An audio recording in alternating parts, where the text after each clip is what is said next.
The title I originally submitted for my presentation is the one that you see here, How an Educational Model Changed Self-Reported Knowledge and Competence, Caring for Individuals with IDD Among Acute Care Nurses. And though that title is very pithy and engaging, I subsequently wanted to change the title and really truly change the focus of my presentation. And what I did was I combined the results from the educational module with Cotter's 8 steps to accelerate change. I did opt to keep the title since it had already been advertised and submitted, so that way we could avoid confusion. Since I'm using my same slide deck from last year, I decided to keep with it, but also wanted to show everybody that it's never too late to shift direction if you need to as you're starting to work on a project. The shifting in direction for my project occurred for 2 reasons. The first is that it's not particularly revolutionary information that education improves knowledge and competence. The second reason is because I really want to show others how I was able to affect change within my organization so that they can be inspired and empowered to bring about the necessary change in their organizations as well. 4 years ago, I returned to bedside nursing after a long stint as a stay-at-home mom, working in Miami Valley Hospital, the anchor hospital for Premier Health, which is located in Southwest Ohio. Miami Valley Hospital is a level 1 trauma center and a teaching hospital. Premier Health is a network of 3 hospitals within 5 locations, as well as numerous standalone emergency departments. It also contains Premier Physicians Network, which provides outpatient care to an 8-county community. Next slide, please. For reference, these are Cotter's 8 steps to accelerate change. They will be woven throughout the rest of the presentation and will be marked by these same numbers in the green color. My goal today is to tell you how I was able to transition from identifying an opportunity for change to being able to actually institute that change.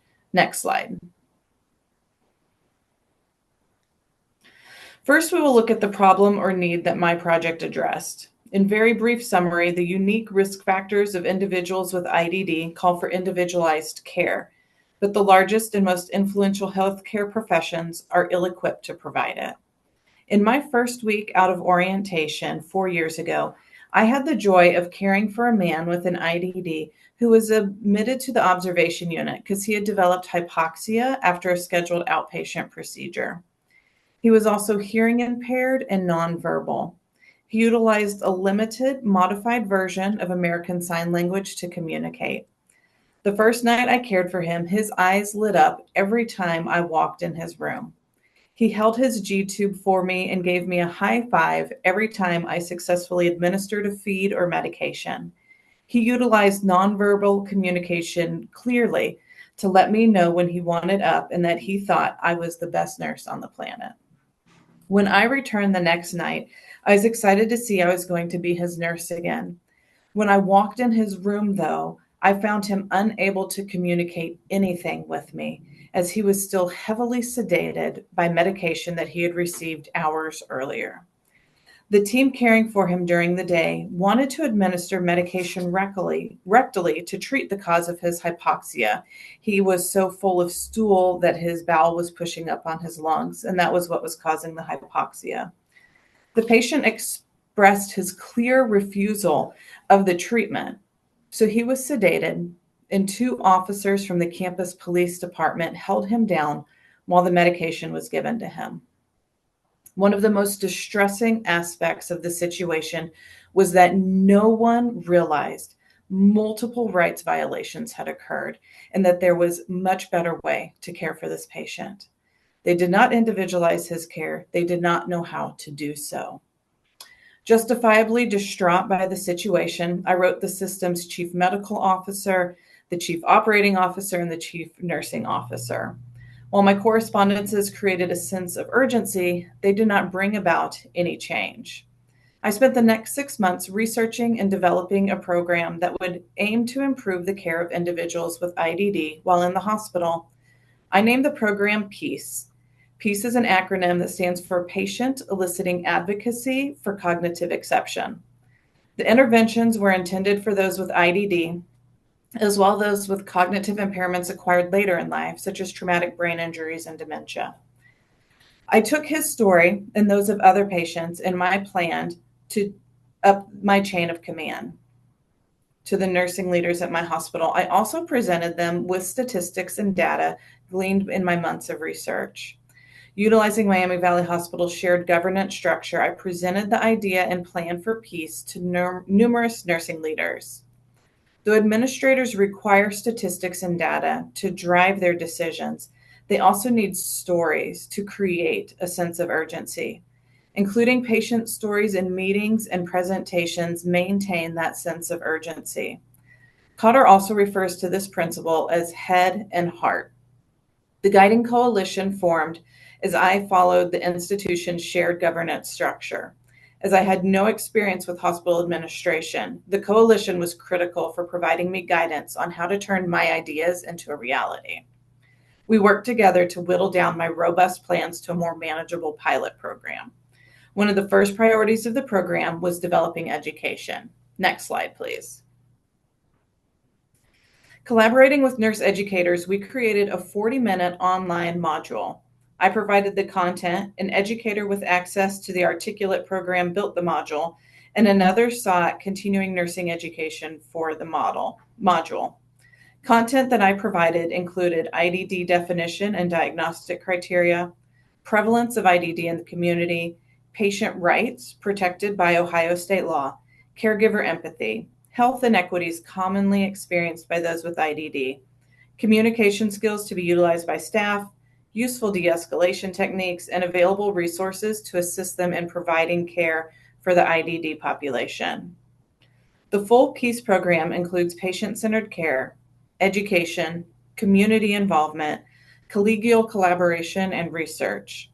Due to budget constraints and implementation strategies, the strategic vision and preliminary initiatives have started with the patient-centered care and education. The project module addressed the educational needs. Patient-centered care is being addressed by obtaining sensory supplies available at Miami Valley Hospital's 3 locations with support from the Hospital Foundation and through the principles taught in the module. My volunteer army is a combination of volunteers and voluntold. Nursing peers, coordinators, managers, directors, executives volunteered to continue to push PEACE as a priority initiative. They then used their positions to tell the Learning Institute that we needed to create the module. Budget restrictions have prohibited me from continuing to attend management forums and other meetings to keep the education a priority throughout the system. One of the patient safety coordinators has been assigned the role, but has a shared passion for the IDD community that gives her the heart of a volunteer. Next slide, please. The educational module was available to 5 pilot units for 1 month duration in the fall of 2023. A total of 15 participants completed the education. Data from the in-module surveys were reviewed in December of 2023. A committee of nursing professionals determined the module was effective in meeting its goals, and the module was made available to employees throughout the system. In Q1 of 2024, an additional 68 participants completed the education. The same 3 questions regarding perceived knowledge and comfort were completed by the majority of those participants. HealthStream is the platform utilized by Premier Health to complete competencies and provide education to employees. By building the module on Articulate and placing it on HealthStream, it allows employees across 8 counties during all shifts at all locations to complete the education. Allowing asynchronous completion of the course permits more employees to complete it. The module utilized written, audio, and videographic information to address the learning needs of a diverse group. Another way to remove barriers is access to the data was granted to multiple members of the committee. Next slide.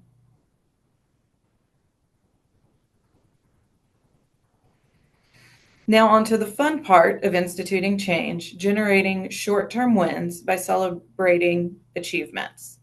The initial pilot participants did report increased knowledge and comfort caring for individuals with IDD after completing the module. The questions included in both the pre and post survey are: how would you rate your comfort level when communicating with patients with intellectual developmental disabilities? How comfortable are you utilizing your clinical skills on patients with intellectual or developmental disabilities? And how would you rate your knowledge about the topic of intellectual and developmental disabilities? A 4-point Likert scale was utilized as answers to the questions. And you can see the results that we got from the initial pilot and then from quarter one. I do have an update. We have continued to utilize this health stream, so I have an additional year worth of data.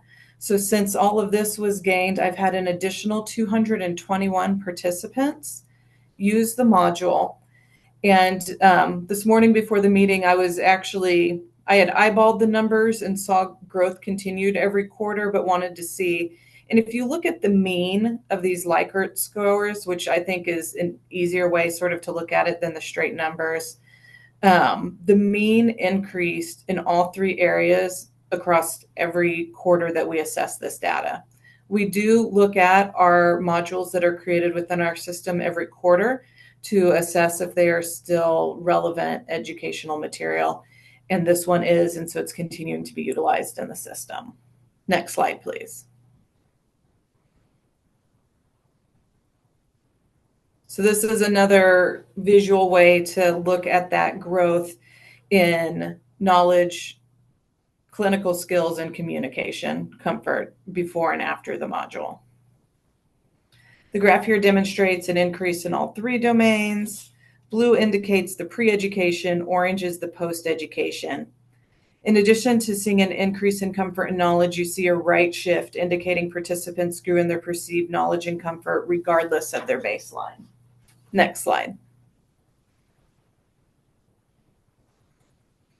This shows you the quarter one of 2024, an additional 68 participants completed the module. The additional participants hail from multiple locations and are not limited to nursing. Bedside nurses, administrators, call center, and patient access employees are some of those comprising the diverse group who have continued to use the module. Next slide. The responses from that quarter one 2024 group are represented in these graphs. The greater number of participants and an expansion beyond nursing, we still see an increase in all three areas. And again, as I said earlier, we continue to see that since this original data was gathered. Next slide.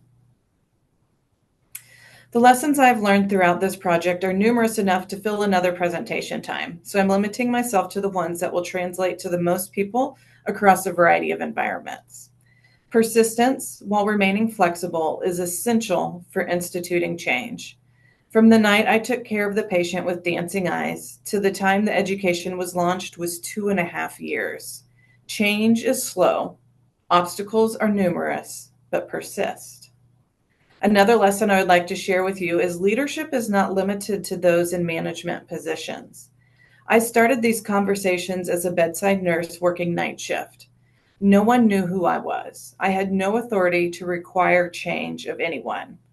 Do not wait until you are in a position of power to bring about the change you want to see in the world. Also, don't let perfectionism thwart you. The current Peace Grow program is much smaller than I envisioned, but it is still creating change. Because someone else entered my data into the program on the educational module, there are typos that I can't fix, and they make my skin crawl. But if I advocated for the education to be released to employees after that was fixed, it wouldn't have happened. And so I said, just let it roll. If I waited until everything was perfect, my institution would not have this education. My fellowship project would have been a smoldering pile of disaster. My final lesson learned, which is critical to sustaining acceleration, is to be the catalyst for allies.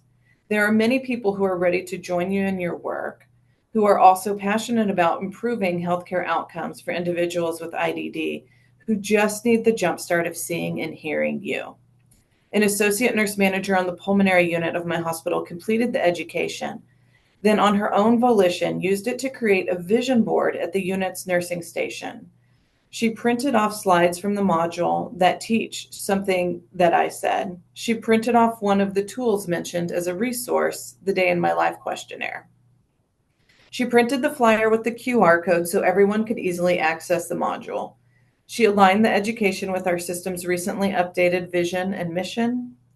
The speech bubbles are covering the signatures of employees from that unit who have signed the board committing to enact these principles to improve the care of all patients, and in particular those with IDD. She did so much more than I ever would have thought of on my own. And because she has a relationship with those employees on that unit, she will be much more likely to influence their behavior and attitudes than a module alone can do. My educational project served as a catalyst for an ally I didn't even know I had. Next slide.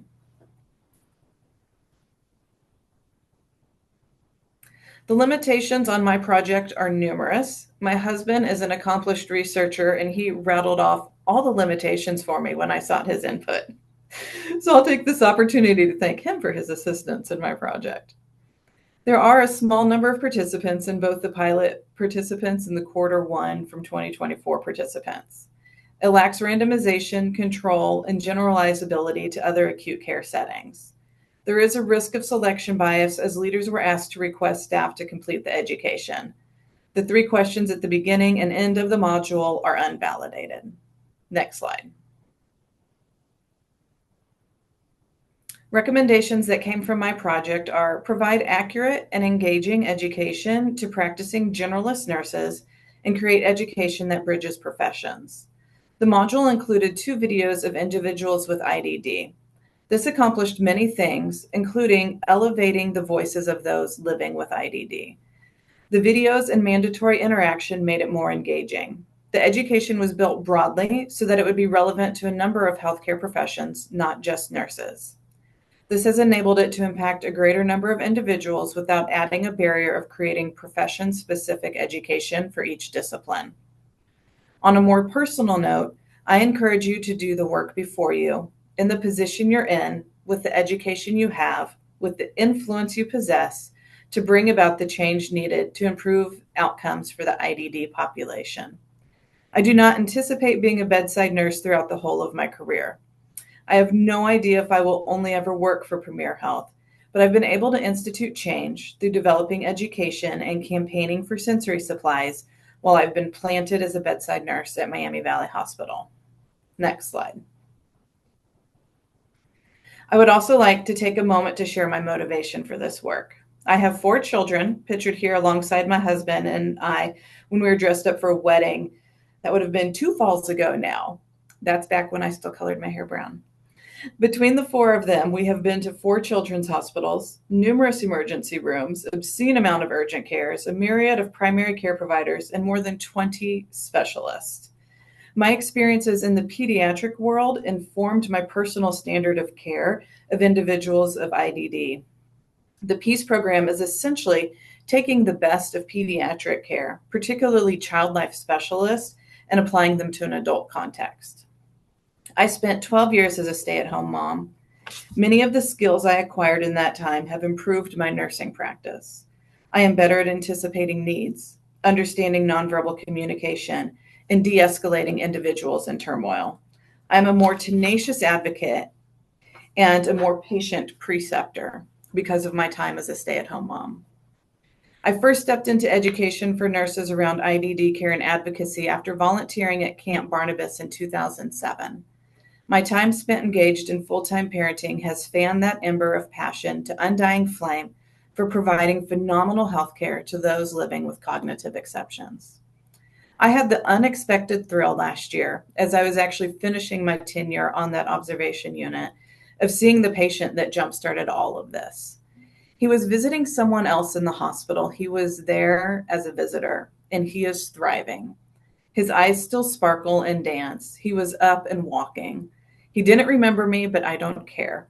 It's for him and all the other patients I have the honor of caring for that I applied for the Golisano Fellowship and completed my project. Next slide. In closing, I would like to acknowledge the Golisano Institute for Developmental Disability Nursing for making my project possible by funding my fellowship. I'm also indebted to the collaboration and support of my many peers at Premier Health. In particular, Cindy Burke, Laura Stuve were critical in building the module. Shelby Kelzer has taken over my advocacy role and works to keep this module and the PEACE program as a whole a priority. Finally, my mentor, Dr. Melissa Bourne, has been encouraging, helpful, wise, and patient as she guided me and assisted me through this project. And through our now acceptance of having the paper that was born out of this accepted for publication. We anticipate that making it to print or the interwebs sometime next year. My last slide is my references, and I'm happy to answer any questions.